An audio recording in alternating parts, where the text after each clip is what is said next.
Mariam Jalabi is the co-founder of the Syrian Women's Political Movement and the Syrian National Council's representative to the United Nations in New York. She's a member of the Syrian Opposition Negotiation Committee and has been keeping a close eye on developments since the conflict started. She joins us now.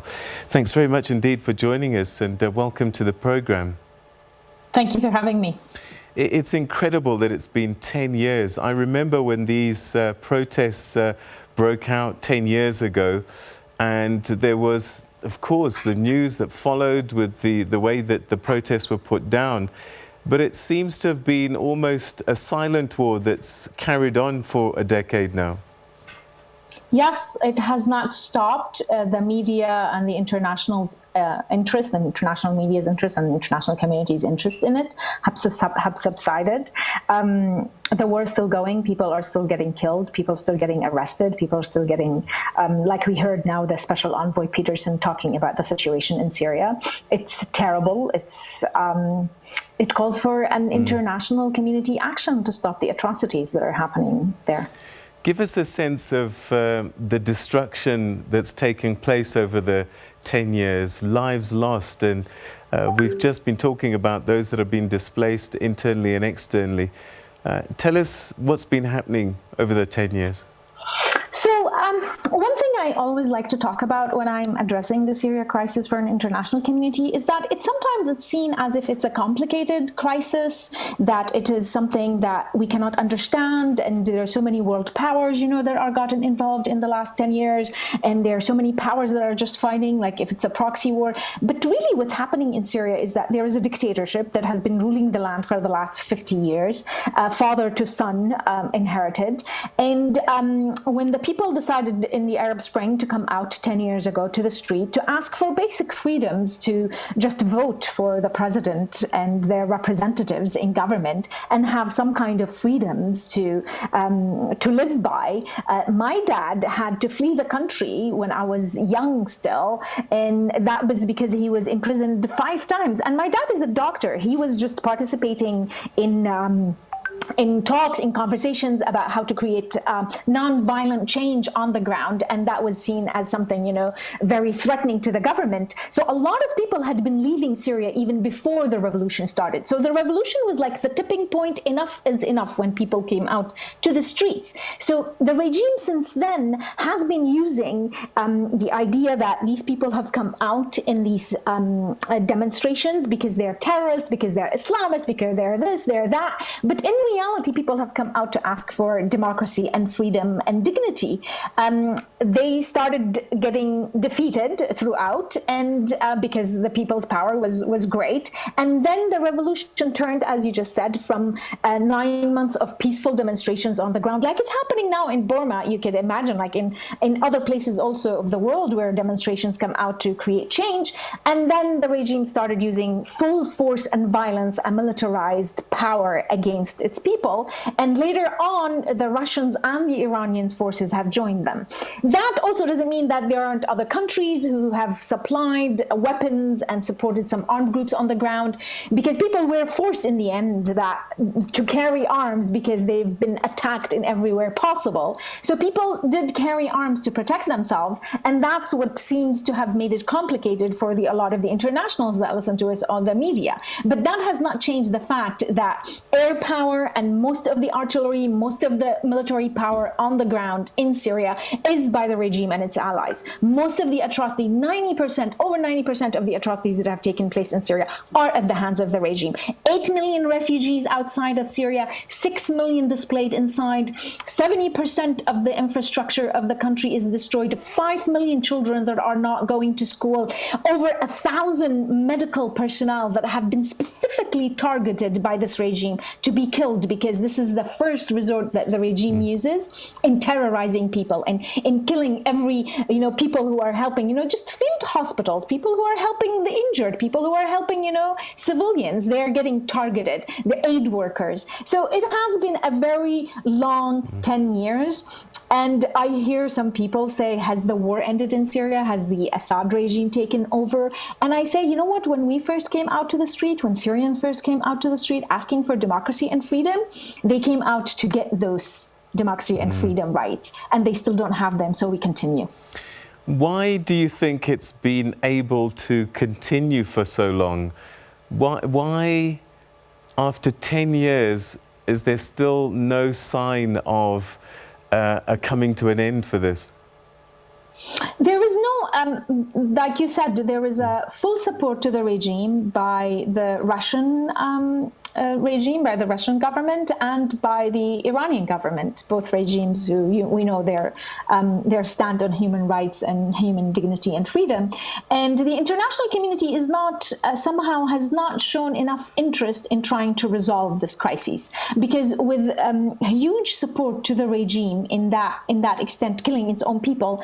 Now, most of the people in Syria, the 6 million displaced, there are 4 million in the north that are in dire need of support, like of humanitarian aid, which is one of the things also that we're now trying to work with the UN to do, is that to keep at least one crossing in the north of the country to have aid come through United Nations resolution for cross-border aid. So when you've got such support for a regime that no one wants to get into, cahoots with, maybe like in the from the international community, like except like they want to see like how it will resolve itself, maybe give it over, to the Russians. They have certain interest with Iran, certain interest with Russia. So that's why we are hoping that the new U.S. administration now will show a little bit more interest in what's happening down on the ground, because as we know, it has affected the rest of the world. The million refugees that have arrived, in Europe, the refugee crisis all over now in the region, the atrocities that are happening all over even the rise of ISIS, the rise of terrorism is because of the chaotic structure or the chaotic land now that we have in Syria. There is no government to contain the country or to see to its well-being, and it actually serves the regime narrative to talk about terrorists. So this has created atrocities like in the world, like all of the killing, all of the terrorist attacks that have happened all over the world. It's all coming from some kind of relation that is related to Syria. So I find that the international community needs to understand that a lot of the stuff that's happening in the world is actually influenced by what's happening in Syria. And we are hoping that this, after 10 years, there will be some kind of an action, hopefully by the US. We're asking the US to get more fully involved, to push for a political process. Also, we don't believe, like we Syrians don't believe any military victory is going to be the solution for Syria. It has to be a political solution, because we need to include all of the Syrian people to come and sit together and find a solution for the future, according to the Geneva Communique from 2012 that stipulates that it should be a transitional governing body with executive powers by consent from all parties together, creating this transitional body that then you can have a conference, for the reformation of the constitution, and then you can have a referendum, and then comes elections. So there is a process that's been put forward, which has been actually re-emphasized and recalled to by Resolution 2254 with the Security Council.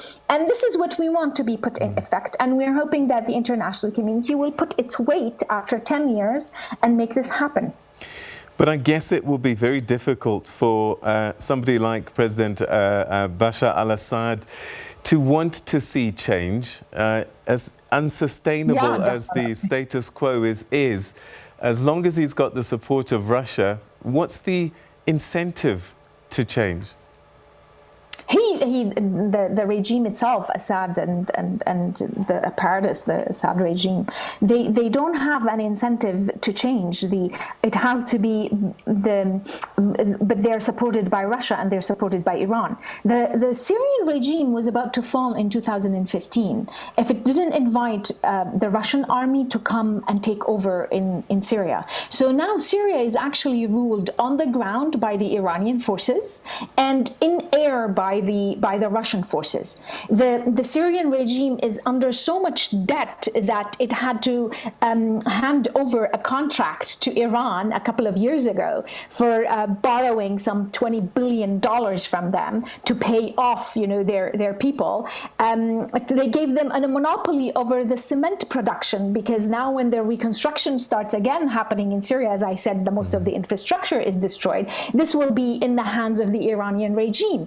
The Russian army has actually paid, I think, for a full year. I don't have the exact figures, but it has been paying for a huge amount of the military expenses for the Assad. So it's not, he's serving certain interests for certain powers. So he has no incentive, or the Assad regime itself or the family, they have no incentive of letting go of this power. So if actually the other powers in the region are now, like we have the Iran deal coming up, to be discussed again.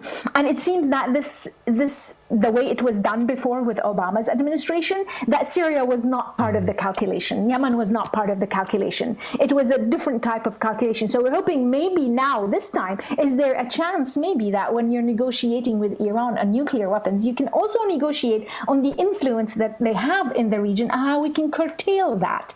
The Russians, have big deals, with Europe. They have other trading and other interests, geopolitical interests, military interests with the rest of the world. And nobody at this point wants to get into a fight with the Russians. So the idea now that anybody will come and have a magic wand to solve the Syria crisis does not exist. But what exists is a process that's been put in place, that the international community, with the pressure, with the leadership from the US administration, with the support of the EU and other countries like UK and other countries in the Far East, that maybe they can all come together and put a pressure on the allies of the regime to come to the negotiating table politically, strategically, with combined interest for them all in how to create a solution for this crisis.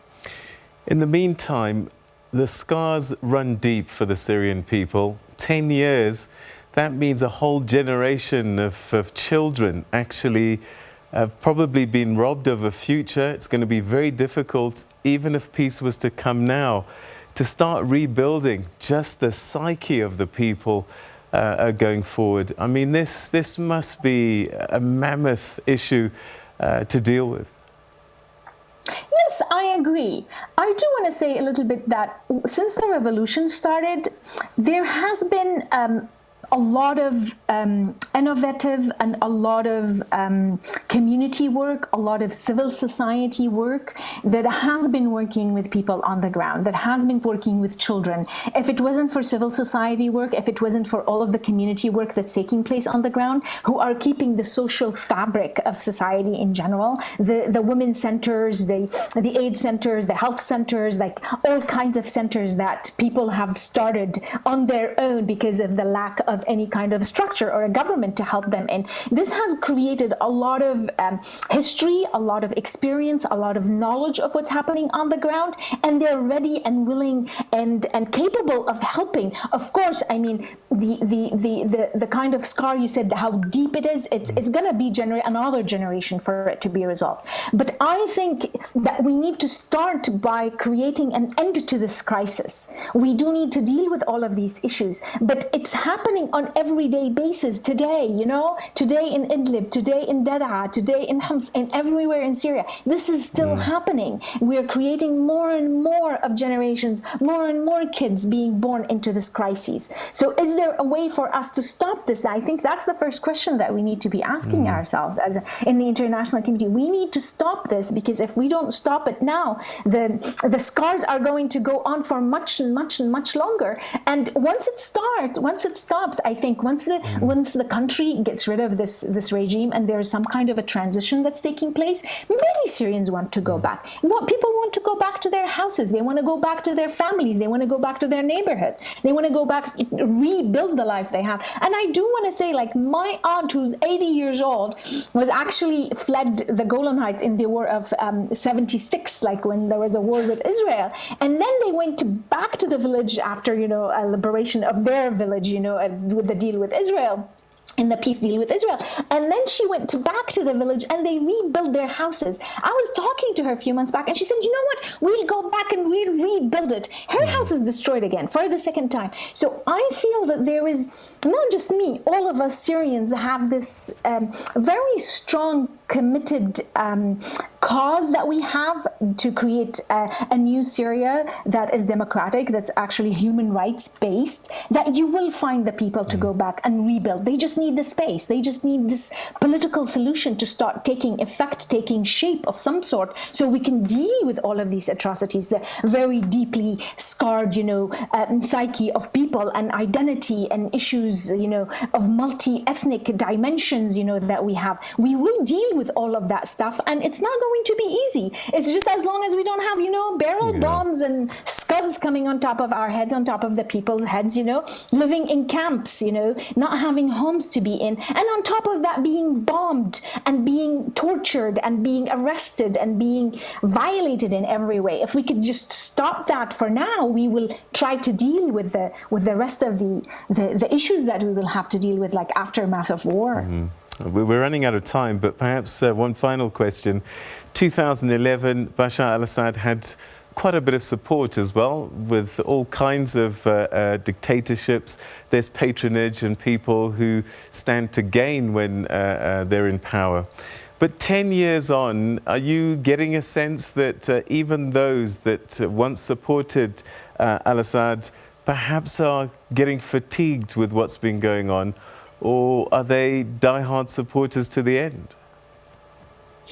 I think dictatorships, if they don't support each other, it's the end of all of them, because it's all built on an international system that dictatorships support dictatorships. It's not supporting the Assad anymore. That means the turn is going to come to them. Mm-hmm. Therefore, it is paramount for them to keep this relationship and to keep this support, because it's their own survival is connected to it. And I do want to add here, if I have a couple of more minutes, is that we live in a structure that's based on a very militarized, if I may call it patriarchal, system of creating world order.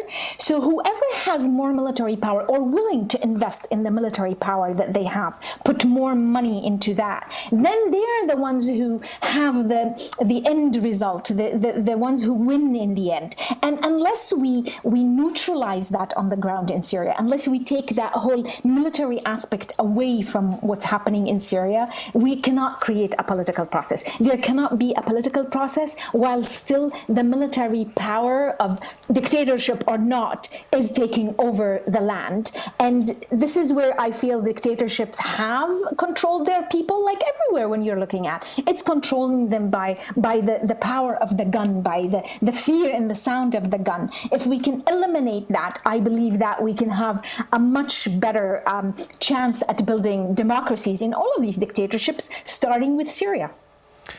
Mariam Jalabi, we're going to have to leave it there. Thank you so much indeed for your time and explaining this situation, and let's hope that it gets the energy that's required to solve this crisis. Thank you so much. Yes, I hope so. Thank you so much for having me. All right, that's Mariam Jalabi, who's the co-founder of the Syrian Women's Political Movement, talking to us on the 10th year anniversary of the beginning of the protests for change in Syria. And they were met violently by the regime and continued for 10 years now.